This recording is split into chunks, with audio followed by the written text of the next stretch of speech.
In today's video, I'm going to teach you how to remove trades from Tradervue. If you've ever imported a duplicate, logged a test order, or simply want to tidy up your journal, removing a trade is quick and straightforward, and I'll walk you through it clearly so you know exactly what to expect. Start by going to Trades. From your Tradervue dashboard, look for the Trades section in the main navigation. This is your central list of recorded trades. You'll see your entries organized by date, symbol, and other details. If you have a long history, use the filters or search tools to narrow things down so you're only looking at the trade you intend to remove. This helps prevent accidental deletions and saves time. Next, click the trade you want to remove.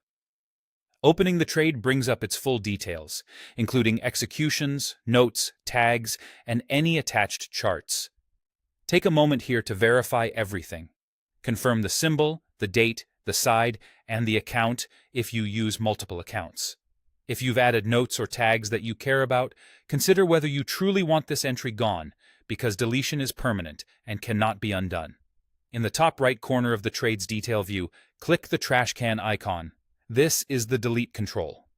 Tradervue places it in the corner to keep it accessible, but out of the way, so you don't click it by mistake during normal review. When you click the icon, Tradervue will prompt you to confirm the deletion. Now, confirm deletion. A confirmation dialog will appear asking if you're sure. Read it carefully. Approving this action removes the entire trade from your journal, including all executions, metrics tied to that trade, and any associated notes or tags. Once you confirm, the trade is permanently deleted. Your reports and summaries will update to reflect the change, which can affect your totals, win rate, and daily or monthly performance.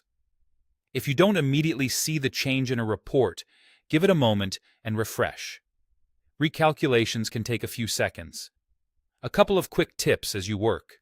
Always double-check details before deleting, especially if you're correcting a past import. If you can't find the trash can icon, make sure you're viewing the specific trade page rather than the list view, and confirm you have permission to edit that journal entry. And if you're cleaning up many trades, plan your deletions carefully so your performance history stays accurate and meaningful. That's all there is to it. Go to Trades, open the trade, click the trash can, and confirm. Clean, intentional, and permanent.